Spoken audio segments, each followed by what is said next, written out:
Coucou les titounous, c'est Titoune. Bon ben j'espère que vous avez passé un joyeux Noël. Bon pour nous ça n'a pas été le cas, hein. On s'est retrouvés comme deux couillons, voilà, sans les enfants. Voilà. Bon, alors j'ai eu du nouveau. Enfin du nouveau. Vous savez que depuis le mois de fin septembre, début octobre, j'essaye de contacter l'avocat, hein, Maître Hamas. Vous savez que il a pris mon dossier gratuitement. Alors maintenant, je vais faire une annonce parce que ça commence à me gonfler. Hein.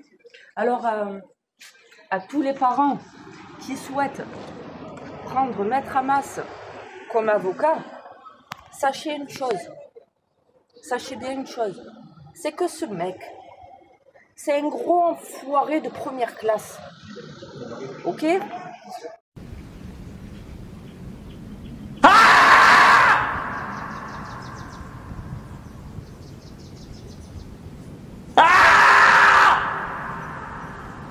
Tombée enceinte de Lilou par la suite. On avait une avocate, je ne dirai pas son nom.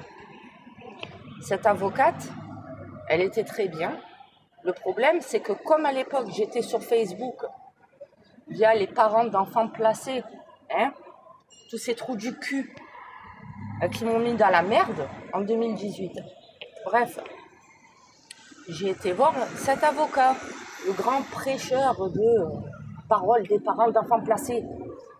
Je suis allée le voir pour lui poser 2 questions alors que j'avais mon avocate. Il m'a dit, je prends votre dossier gratuitement. Je lui ai tout expliqué, il m'a dit, je prends votre dossier gratuitement. Alors que dans le cabinet, dans la salle d'attente, il y a bien précisé ses honoraires pour les consultations et pour les dossiers. Donc, on sait très bien que Maître Hamas, il ne prend pas l'aide juridique et on sait très bien aussi qu'il prend les affaires entre 2 et 3 000 euros. Allez, j'arrondis, entre 2 et 3 000 euros. Moi, il a dit très clairement, je prends votre dossier gratuitement, à titre gracieux. C'est pas la première fois que je le dis.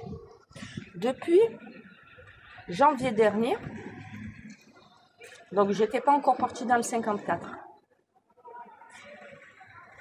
Il nous a dit, pour Louane, on va la faire sortir en premier, celle qui en souffre le plus, etc. L'audience, elle passe. On attend toujours. Et à ce moment-là, j'avais l'appartement. On monte dans le 54, je l'avertis de tout. On redescend sur Marseille. On nous prend la petite. Le 23 septembre, on nous prend Lilou.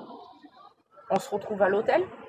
Et j'obtiens par urgence et par miracle un rendez-vous. Donc on est fin septembre. J'obtiens un rendez-vous avec lui en urgence à 17h. Il me reçoit dans le bureau.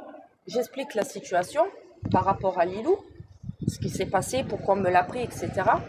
Et je lui montre le papier comme quoi que dessus c'est bien précisé que la demande du placement de Lilou n'a pas été faite auprès du 54, mais elle a été faite à la demande du pôle inspecteur de la MDS. Donc des personnes qui me suivent. Le pôle inspecteur, l'inspectrice, je ne l'ai jamais vue de ma vie. Donc dessus, c'est marqué comme quoi que Lilou n'a pas de poussette, n'a pas de chaussures, etc. Blablabla. Bref, de toute façon, vous me suivez sur YouTube, vous me suivez sur Instagram, vous avez vu toutes les photos que j'ai mises. Lilou avait des chaussures, certes des sandalettes, c'était en été, mais elle avait des chaussures, elle avait des fringues, elle avait tout ce qui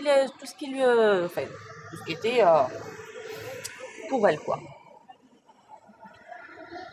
Dans le bureau, fin septembre, il nous dit très clairement, c'est pas possible que la petite elle soit placée, elle n'a pas à être placée, c'est dégueulasse, moi j'ai déjà vu votre fille, qu'est-ce qu'il raconte, il faut la sortir de là au plus vite, parce que ça va être encore une gamine traumatisée, etc., etc. Y a pas de souci.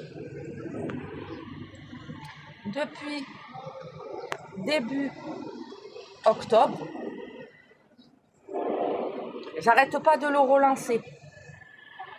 Matin, après-midi, fin d'après-midi, je le relance sur le standard, donc 04 91. Et là où les secrétaires, et même elles peuvent le témoigner, parce que j'enregistre les conversations. Mon téléphone, il enregistre les conversations. Donc, je ne peux pas mentir. Voilà. Comme disent que tu es une menteuse, ok, viens me voir, consulte mon téléphone avec moi, et tu vas voir qu'effectivement, j'ai tous les enregistrements. Donc, maintenant, Titouna marche avec les preuves. Déjà, je marchais avec les preuves avant, mais avec ce qui se passe avec Lilou, je suis obligée de les faire encore plus monter les preuves. Donc, même les secrétaires, elles n'en peuvent plus. Depuis début octobre, j'arrête pas de relancer. J'ai reçu un message, 1 ou 2 messages venant de la part de l'avocat, me disant « Rappelez-moi début de semaine prochaine ». On est quand même fin décembre, septembre, octobre plutôt. Octobre, novembre, décembre. Ça fait 2 mois et demi. 2 mois et demi. Je tiens quand même à rappeler que le mois prochain, au mois de janvier, j'ai une audience pour Louane, pour Marilyn, pour Maëva et pour Adixia.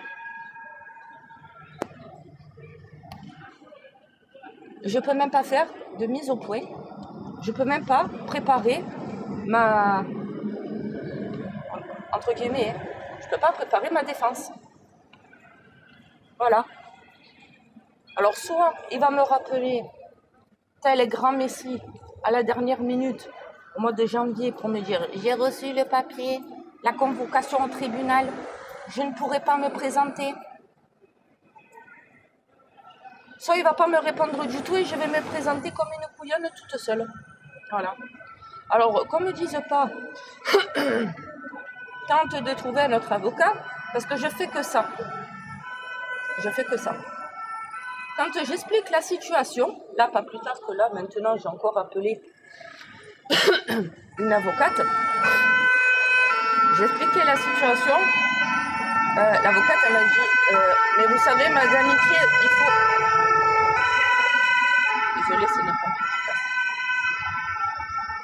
L'avocate, elle m'a dit, mais vous savez, madame Itier, avec votre dossier, là, d'après ce que vous me dites, c'est pas que je veux pas le prendre, hein, mais il faut avoir les reins bien solides, bien accrochés.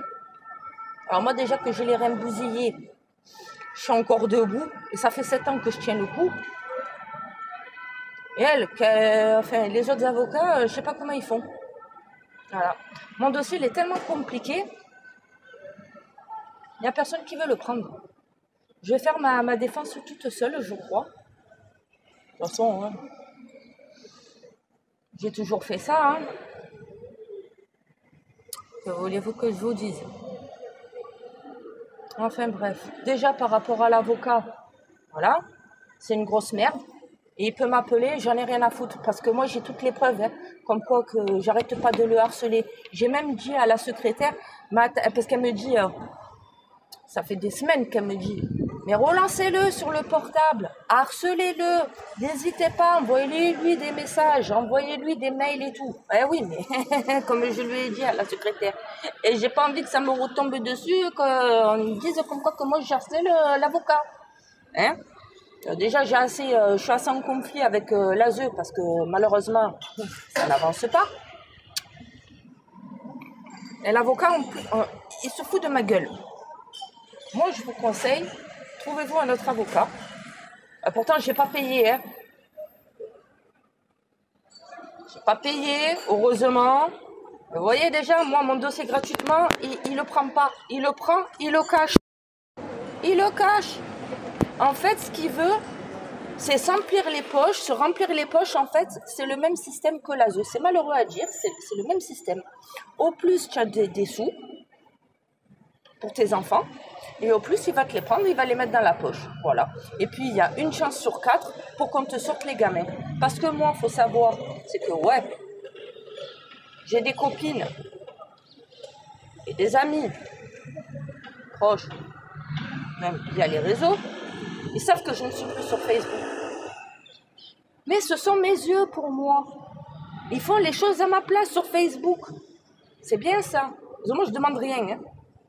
Ben, même eux, ils m'envoient les captures d'écran de l'avocat, plus 1, plus 5, plus 6, plus 4. Oh, et moi, ça fait 7 ans. En 7 ans, j'ai jamais obtenu de week-end à la maison. Et tu connais le dossier, tu as voulu le prendre gratuitement. Alors si tu veux prendre le dossier gratuitement, Coco, parce que là je me permets de lui dire Coco, ouais, parce que je sais qu'il va voir la vidéo, parce que je vais l'identifier. D'accord? Là je commence à en avoir plein le cul. À partir du moment où c'est que tu veux prendre mon dossier gratuitement, parce que moi je me suis renseignée auprès de tes confrères. D'accord? Et la plupart des confrères, ils m'ont dit, même les consoeurs, ils m'ont tous dit, même les professionnels de l'enfance, ils m'ont tous dit comme quoi que c'est pas normal que l'avocat prenne mon dossier gratuitement et que la situation n'évolue pas, le dossier n'avance pas. Alors, escroc ou pas escroc? Moi, je m'en fous, ouais. Il a voulu se mettre en avant. C'est pas moi qui lui ai demandé de se mettre en avant concernant la cause des enfants placés. C'est lui qui m'a dit, je prends votre dossier. C'est lui qui a voulu... Il a voulu être le messie pour les enfants d'enfants placés. Il n'y a pas de problème. Ah ben alors, tant qu'à faire, soit tu le fais jusqu'au bout, soit, comme je l'ai dit à plusieurs reprises sur mes mails et sur mes messages et auprès de la secrétaire, vous me rendez le dossier et je plaide moi-même ma défense. Stop, on n'en parle plus. Parce que je commence à en avoir ras le dos. Hein? Ras le cul, ras le dos. Donc, ça, de 1. Ensuite, concernant Louane, la Zoé m'ont dit oui, appelez. Vous pouvez appeler, même si vous ne pouvez pas parler à la petite. Vous pouvez appeler pour prendre des nouvelles. J'appelle pour prendre des nouvelles, ça ne répond pas. Elle est revenue dimanche de vacances, Louane. Ça ne répond pas. J'appelle hier. Pareil, ça ne répond pas. Finalement, je suis obligée de faire une semi-menace par téléphone vocal en leur disant comme quoi que l'ASE m'ont bien fait comprendre comme quoi que j'avais le droit d'appeler pour prendre des nouvelles de ma fille et qu'ils devaient m'en donner des nouvelles de ma fille, malgré que je n'ai pas le droit de parler à Louane. J'ai quand même le droit d'avoir des nouvelles. Donc il a fallu hier soir que je les menace, entre guillemets, en leur disant ça, plus en leur disant comme quoi que si ça continuait comme ça, et que tout le monde est au courant que je reprends les vidéos, qu'ils peuvent même se plaindre à l'ASE, j'en ai rien à foutre, parce qu'ils sont au courant, l'ASE. Je les ai prévenus. Depuis qu'ils m'ont pris les loups, je recommence mes vidéos. Donc, il a fallu que je dise très clairement comme quoi que si ça continuait comme ça, qu'ils ne me répondent pas pour me donner des nouvelles, je me présente directement au foyer de Louane et jusqu'à l'école de Louane. Je filme, je les dénonce, je les balance. Et s'il faut, je refais comme à l'époque de 2018, je reviens avec mes tracts. S'ils veulent que je fasse ça, il vaut mieux qu'ils ne me répondent pas. S'ils ne veulent pas que je fasse ça, il vaut mieux qu'ils me répondent. Du coup, ce matin, j'appelle. Miracle! Il y a une éducatrice volante qui me répond. Là, elle me dit comme quoi que Louane va bien. Elle a passé de bonnes vacances de Noël. Voilà. Que là, elle est en train de jouer. Ils sont que 5 au foyer. J'ai pas eu Louane au téléphone pour Noël. On n'a pas pu lui souhaiter joyeux Noël. Ça fait quand même 1 an qu'on l'a pas vu, Louane. Ça fait 1 an et... Ouais, ça fait 1 an qu'on l'a pas vu, Louane. J'ai demandé à l'éducatrice si on pouvait au moins lui souhaiter joyeux Noël. Ne serait-ce que ça, juste pour lui dire joyeux Noël de papa et maman. Ah, vous pouvez pas, Madame Itier, c'est à contre-cœur. Je vous comprends, hein. Moi aussi j'ai du cœur, hein, mais je peux pas, je risque ma place.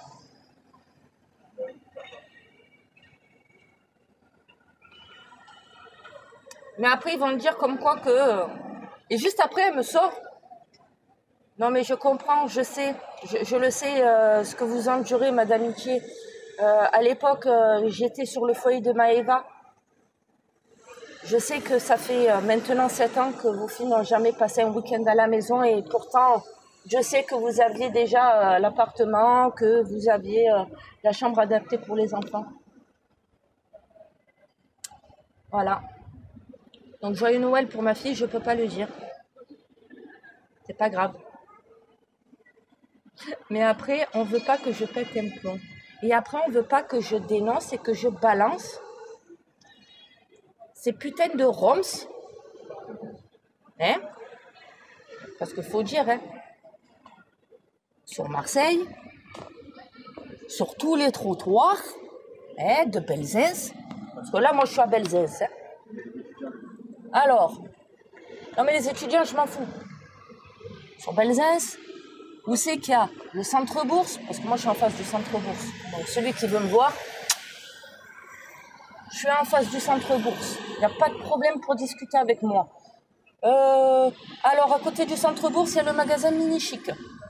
À Mini-Chic, je vous ai montré la vidéo où c'est qu'il y a les petits plaids de Mini.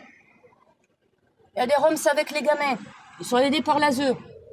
Yeah. Ticket CCAS. Ticket resto CCAS. À La Plaine, pour Julien, il y a l'association Noga.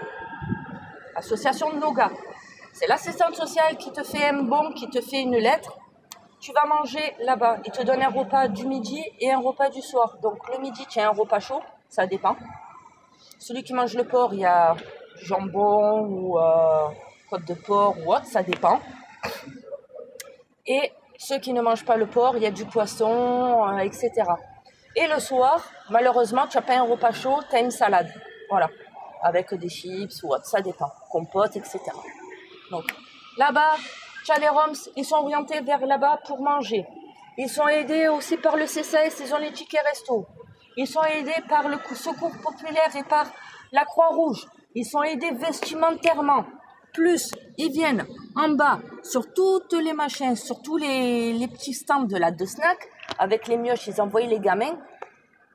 S'il te plaît, avec leur petit beau gobelet. Donne-moi ça. S'il te plaît, donne-moi ça. Ou alors, tu les vois en bas, là, comme ils sont en bas, là, en face de ma fenêtre. Hein, avec les mioches, les bébés, les nourrissons. Je tiens à rappeler quand même, on est au mois de décembre. Hein. Dehors, les couvertures, les plaids, vas-y, sous le porche. Tu leur mets une véranda de chez Stéphane Plaza, c'est bon, hein, ça leur fait un loft, hein, ça leur fait un mini studio. Hein. La mairie devrait quand même investir pour leur mettre des vérandas, au cas où, un peu cher. Donc ils sont aidés. Les gamins, ils sont scolarisés, parce qu'attention, il faut quand même le rappeler. Moi, j'ai discuté avec le directeur de l'école de Maëva. Il me l'a bien dit. Les enfants roumains, ils sont scolarisés à l'école, ils sont inscrits à l'école, ils sont tous inscrits dans les écoles, mais malheureusement, il y en a 1 sur 5 qui reste à l'école. Les autres, ils dégagent tous. Ils vont tous faire la manche, c'est leur gagne-pain. Bon, attendez, j'ai un appel. Je refais la suite tout à l'heure. A few moments later. Merci M6, le 1245. Par contre, vous avez oublié de mentionner les parents d'enfants placés. Hein? Les enfants placés abusivement, on les entend pas. Même les parents d'enfants placés abusivement, on les entend jamais. Je vais vous montrer la vidéo. C'est où, c'est en France? Ouais. Chacun doit participer. Ils doivent mettre la table, ils doivent nettoyer la table. Et puis ils ont leur Bah, par contre, j'ai pris ton longueur des bras. exactement ce qu'ils doivent faire. Les enfants, pas certains. Francia, 46 ans, et Sarah, 25 ans, se relaient ici 24 heures sur 24 avec 2 autres éducateurs. Quand j'arrive à 14h, normalement, je repars demain à 21h. Francia, qui a fait la nuit hier, elle part ce soir à 21h. Et ça tourne tous les jours comme ça. Dans la maison, les derniers arrivés sont Zoran et son petit frère Tony qui est en bout de table. La petite Magna, elle, est arrivée il y a 2 ans. Et Magna, sur le village, n'a pas de frères et sœurs. Mais sur cette maison, elle s'est trouvée une sœur de cœur qui s'appelle Kelly. C'est génial, on est comme une famille, quoi.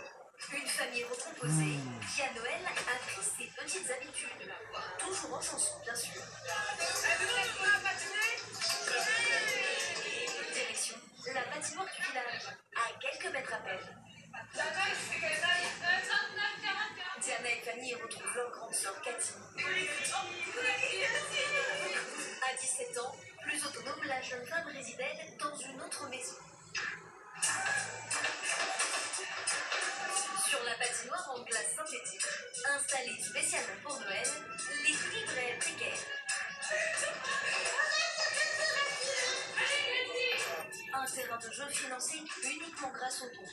1, 2, 3, pirouette. On va éviter la pirouette. En hiver, en général, il fait pas très beau. Souvent, il pleut. Donc, il s'est dit, on va essayer de faire un truc pour que les enfants ils puissent s'occuper. Des jeux pour oublier une réalité souvent difficile à supporter. Ils nous parlent souvent de leurs parents qu'ils aimeraient rentrer chez eux. Mais ces placements au village peuvent durer jusqu'à la majorité des enfants. Les deux sœurs Diana et Fanny, elles, habitent ici depuis 7 ans déjà. Fanny, tu ramènes combien de pantalons, toi? Une semaine, 15 pour en ramener 5 ans. Cette année, elles ont eu l'autorisation du juge pour aller rendre visite à leur maman.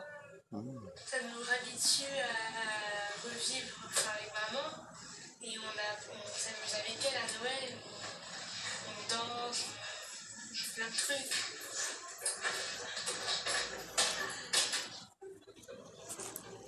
Pas de retour possible en revanche pour les petits Tony, Zoran et Maïla. Alors dans sa chambre, la jeune fille s'est créée un petit cocon bien à elle. C'est toi qui as fait la déco ici? Oui, c'est moi qui ai fait ça. Je m'y sens bien. Je me sens comme si c'était ma vraie chambre. J'ai demandé de faire un truc comme ça pour faire un petit peu princesse. Un royaume que la princesse n'hésite pas à protéger de toute agression extérieure. Si quelqu'un dit des gros mots, je lui mets une croix. Celui qui est tout rempli jusqu'à là, par exemple Tony, il peut plus rentrer. Maïna l'a appris aujourd'hui. Sur décision du juge, elle devra encore rester 2 années supplémentaires dans le village. Quelques jours plus tard, à quelques heures du réveillon, Est-ce qu'on a tous beau et belle? On vient là aussi. c'est la course pour la petite famille. Allez, trouve-moi un beau truc à mettre sur toi. Francia ne travaille pas aujourd'hui, mais elle est quand même venue voir ses petits protégés. J'avais promis aux enfants que je passerais, ça me fait plaisir de les voir. Et l'éducatrice n'est pas venue les mains vides. Je vous ai ramené ça. Francia et les autres sont aux petits soins des enfants. Maïna passe ici son 2e Noël. J'aime bien faire une Noël ici. C'est bien chez moi aussi, mais j'en ai pas passé beaucoup. Donc je peux pas vraiment savoir si je vais passer bien avec ma famille. Alors pour redonner le sourire aux enfants, le directeur du village Thierry Charby a cette année misé sur un grand repas entièrement fait maison. Et ça marche plus ou moins, jusqu'à la découverte du plateau de fruits de mer. Et de ces fameux sucres.